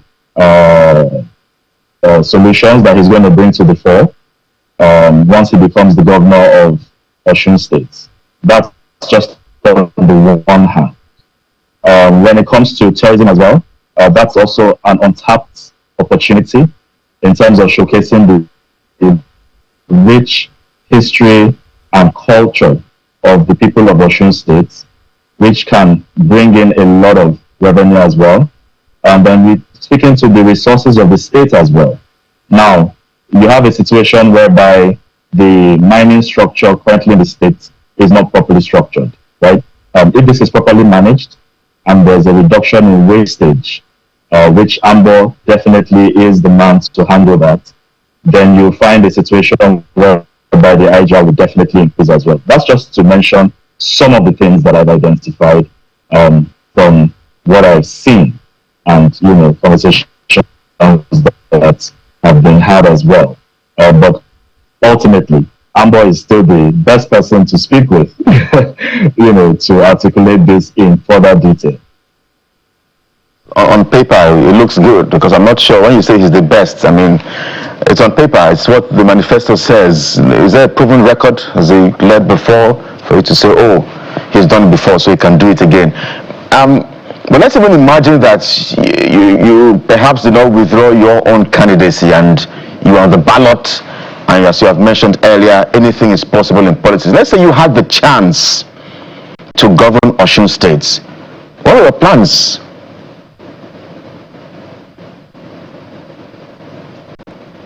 Thank you very much for that question.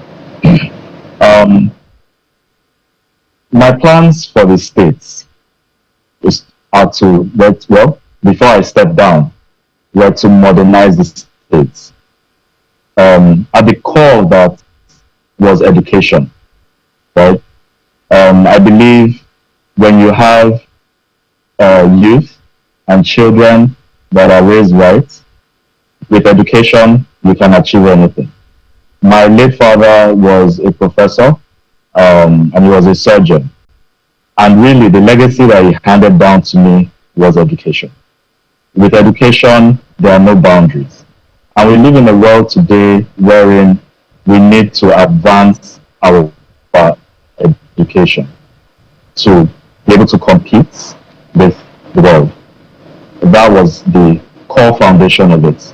The other area that I was also going to ultimately focus on was healthcare, because even going around the states, and specifically from where I'm from, which is Osun, if you drive around, you will find that you can't really find any, modern or state-of-the-art healthcare facilities within the states.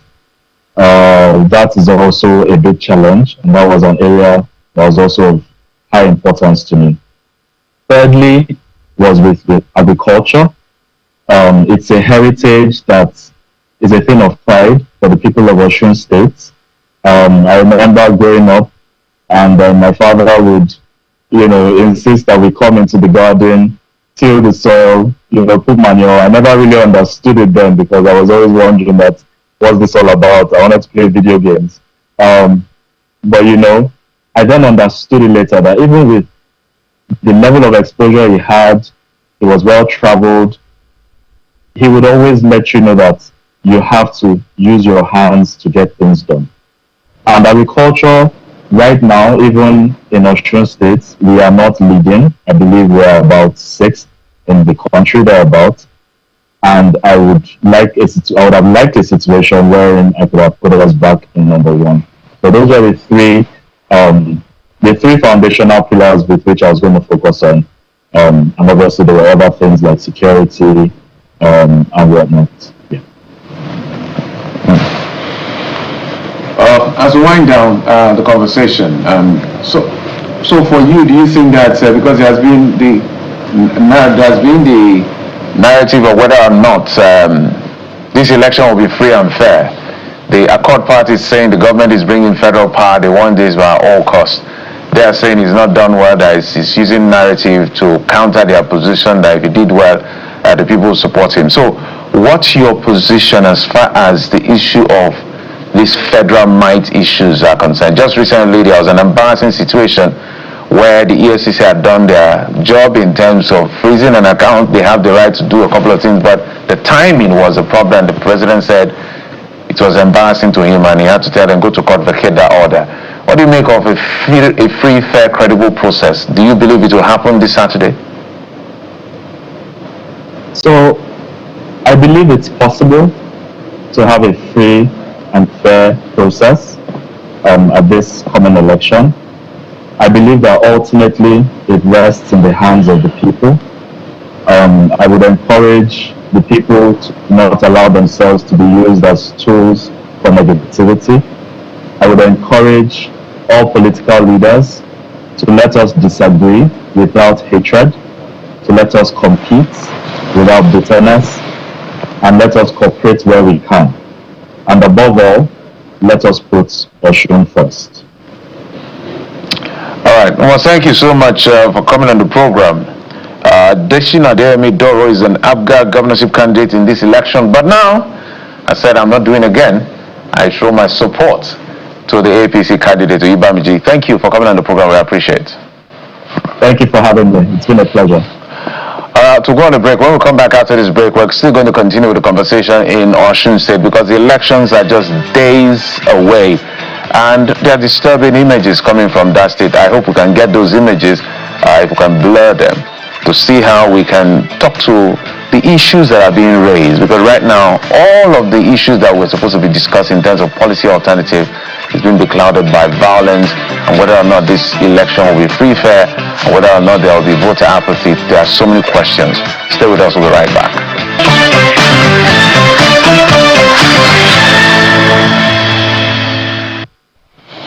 Well, welcome back to the program, everyone. This is the Morning Brief. We're live from our global headquarters here in Lagos, Nigeria. We're talking the elections in Osun State, and we're just barely 5 days away to August 15, and there have been a lot of concerns. We're joined this hour by the Executive Director, Yaga Africa, Mr. Samson Etodo, who joins us live now from Osogbo, the Osun State capital. We're also joined this hour by the Commissioner for Environment and Sanitation, Osun State, Mayowa Adejorin. We will understand is with us virtually. Hopefully we can get his connection fixed, because we understand there was a shooting yesterday at a rally in Ilesha. But Mr. Etodo, let's begin the conversation with you, because you have been on the ground. I'm not sure how long now, but I'm not sure, when you look at the issues that have played out ahead of the election day, you see the videos there on your screen, everyone, the violence, the allegations, counter allegations, both camps trading words, both camps trading accusations, and the police said there were some arrests. I mean, but we're just wondering, perhaps we will get to know exactly what happened. Mr. Etodo, what exactly is playing out? I mean, from the standpoint of where you are, what are you hearing? What are you seeing?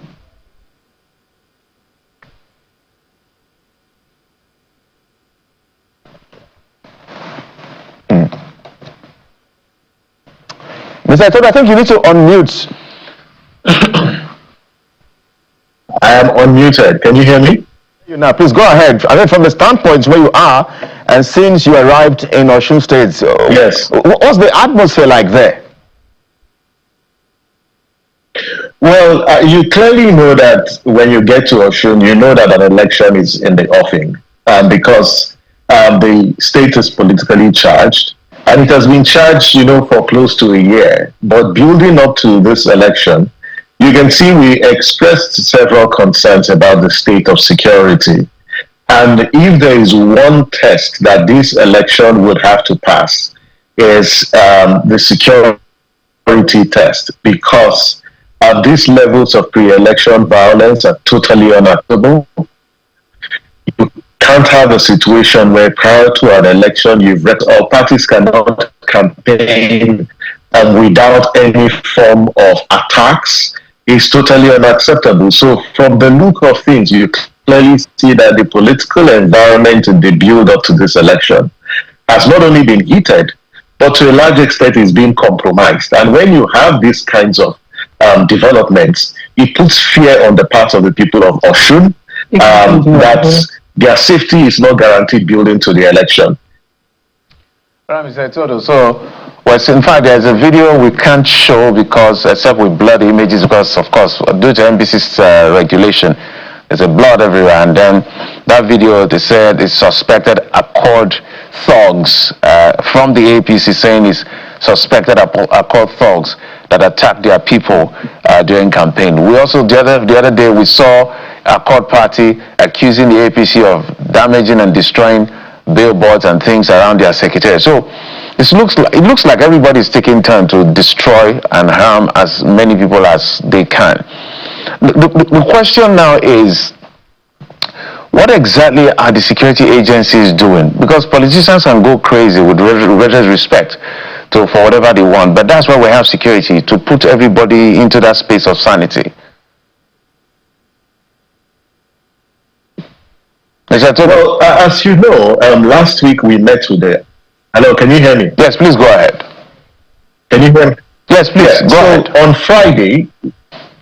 Friday, we civil society organizations had an emergency meeting with the Inspector General of Police in Abuja. And we raised concerns about the situation in Osun, and more importantly, also the neutrality of the security agencies will be tested in this election. We received assurances from the IG. He talked about some of the developments and deployment plans, both at the tactical and the strategic level. Now, when you see these things happen on the field, the bigger question is, why is it that we're still recording these cases, and how is the security agencies responding to this? The IG did talk about some of the actions they've taken, the number of thugs, the number of cultists, that they have apprehended and are going to be prosecuted in the build-up to this election. And by the way, these thugs are from different political factions, and so it's not just one political faction, but from different political factions. I think at the end of the day, is the way our security agencies manage the security in a way that it inspires trust and confidence on the part of the voters is what is really critical. The police will need to constantly, throughout this week, really demonstrate operational readiness by ensuring that those who are perpetrators of these kinds of mayhem, are brought to book. The disturbing thing, Geoffrey, is this proliferation of small and light arms. And you clearly see these thugs and these cultists in possession of these arms. Will there be a demobilization of these arms in the build-up to the elections this week? Because if nothing is done, then the security of both INEC officials and the materials and the voters will not be guaranteed. So these are the issues. Later today, we'll be meeting with the Commissioner of Police in charge of elections for this state, and these are issues that we're going to put forward to get an update on how this police, as the lead agency in election security, is managing this particular situation, because you can't say you're on top of the situation and then you have this in. All right.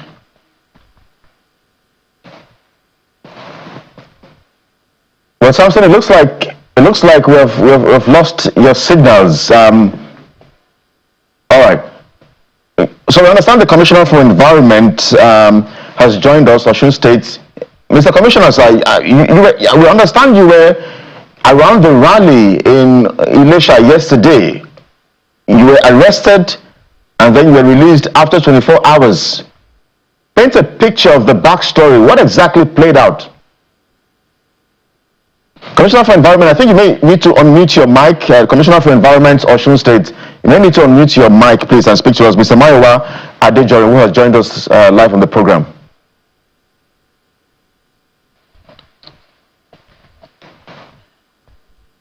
All right, we understand that we've lost signals with him. Mr. Todo, so we thought we could speak with the commissioner who we understand was arrested yesterday at the rally over the shooting, and then he was eventually released. But we gladly have you back. Perhaps you can maybe land on your thoughts just a moment ago. No, I was just saying that there's a lot of work and a lot of confidence building that is required this week, since the election is Saturday.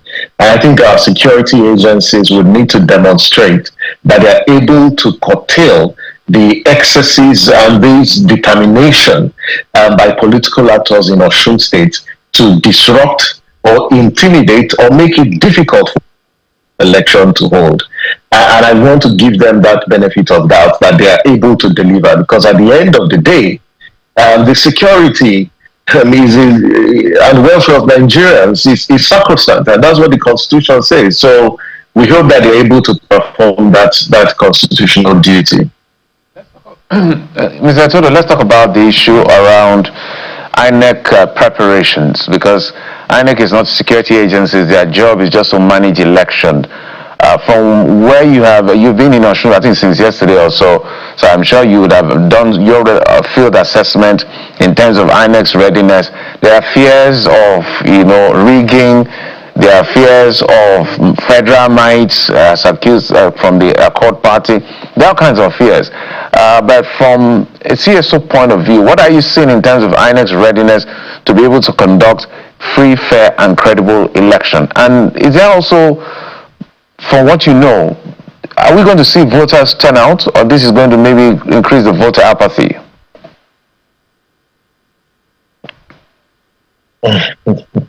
That's a very tricky question. And let me begin with the question on turnout. Historically, the Osun people, are very politically savvy.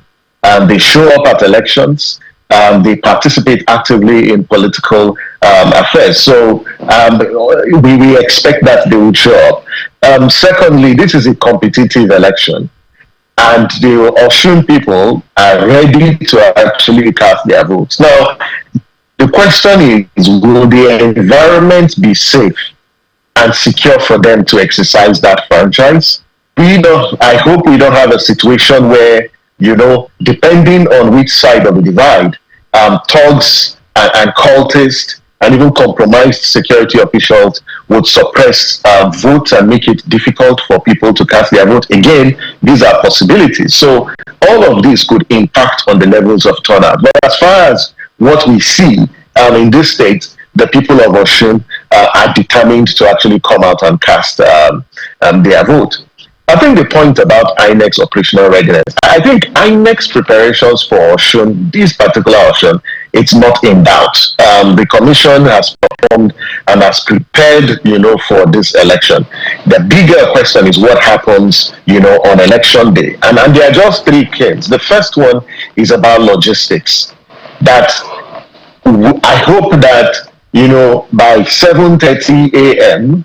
on the 5th Saturday, across the 30 local governments, that polling units will open early, and that this internal crisis we see between the NURTW will not snowball into logistic challenges on the day of election. Because if it does, it will complicate, the elections. But also, no one can tell what will be the outcome of that. Because once the logistics face any challenge, it's going to heat up the polity, and political actors on different parts of the divide will be concerned and worried that it is an attempt to suppress votes, because logistical challenges can actually produce suppression, of voters, especially when you don't deploy materials early to a certain location and people have showed up to cast their votes, and then either they get angry and they go back, or you just don't deploy in those locations. The second one is about the resource management process, and this has been, on the front burner of public discourse, that the resource management process has to be transparent. Because if you check the margins between the winner and the first runner-up in previous elections, it's been very slim. And in a competitive election, one vote can make a difference. Therefore, INEC needs to be very transparent about how it manages the resource collation processes. It needs to stick to the guidelines and the rules. Accredited observers and party agents should be allowed to be at the world collation and at the local government collation. Situations where they are prevented from entering or they are intimidated in the course of collation processes will need to be prevented, because one of the things that we have seen, especially governorship elections where election results have been manipulated, they are manipulated at the collation center. And what happens is there is violence and there's intimidation of party agents. Either they are chased away, from collation centers, or observers are chased away from collation centers, and their results are altered and manipulated. Those kinds of incidents should not be recorded in this election, because if they do, then they will cast doubt on the credibility of the entire process. And this is the last election before the 2027 election. If we get it right, it might inspire trust and confidence on the part of voters. If we get it wrong, then I bet we should be ready for 17% turnout in the 2027 elections. Well, perhaps another litmus test for, I'm not sure I should still refer to him as the new man in charge, Professor Joash Amukpeto, and his team. I'm just looking at the elections that played out in 2022 and perhaps what the difference would be with what's going to play out this year. I mean, because looking at that election when the current governor incumbent had to go head-to-head with the now Minister of Marine and Blue Economy, he won by about Adeleke got 400,000 votes or over 400,000 votes. Oyetola got somewhere around 375,000 votes plus. But with this level of violence now, one wonders what exactly is going to play out in the coming weeks. We'll speak to you again, Mr. Etodo, as events continue to play out there. And perhaps we should also say that we'll also have a special election coverage of the Osun State, so I'm sure we'll bring you in for more analysis on the program. But thank you indeed, as always, Samson Etodo, Executive Director of YAG Africa. Thank you for your time.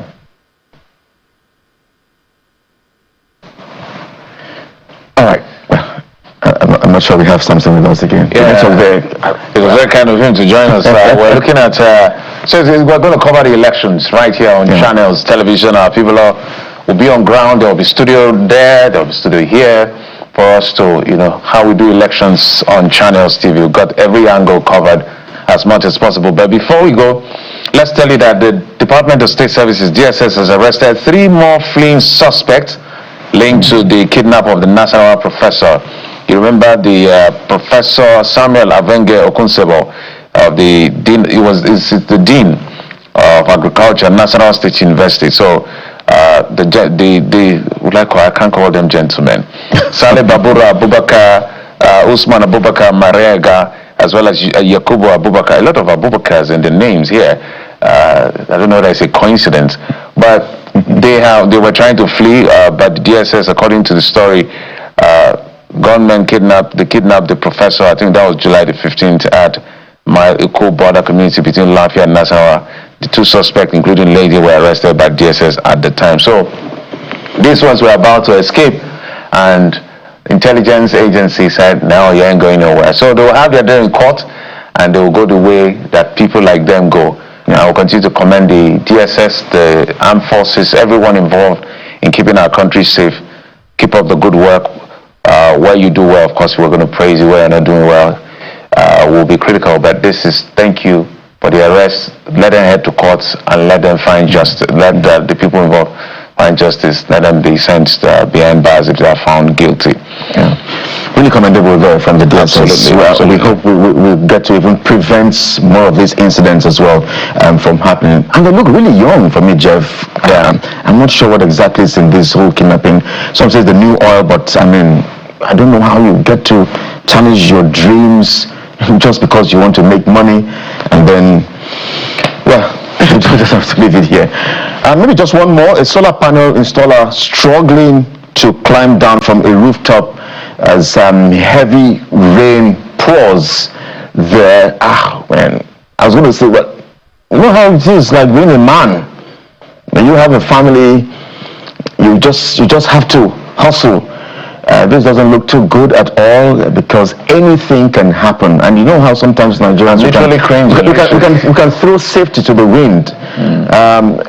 Well, I hope he was able to indeed, climb down safely and return back home to his family. I just hope that's what played out. I hope so, because this looks like it's funny right now. Being there, if you have a height phobia, it's not funny at all. So I think next time you will learn to be a bit more careful. Whatever safety measures you put in place in terms of this, please don't go and kill yourself because you want to put food on the table.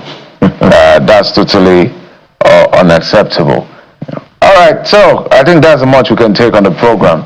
Thank you so much for your time. It's the first one for the week. Remember that the Osun State governorship election is taking place this Saturday. We'll be right there. Channels TV will be right there with our team down there and our team right here to bring you every moment of that election. And let's also remind you that it's about 5 months to the ultimate showdown, the Super Bowl of political rearrangements and realignment, the general election. January will be time for the National Assembly and the presidential, and the February will be time for the governorship as well as the state houses of assembly election. Are you getting ready? Because Nigeria belongs to all of us. Don't be intimidated. prepare, make up your mind. You have a right to vote for every candidate of your choice. Is your democratic right, so protect it. Yeah. Kelly? Well, let's just leave it here. I mean, we're counting down. Osun State's 5 days away. That's the show, everyone. Sunrise Daily is next from the nation's capital. We'll be back again tomorrow. I'm Kelly Giga. Right. And I'm Jeffrey Uzama. Thank you for watching. Bye-bye.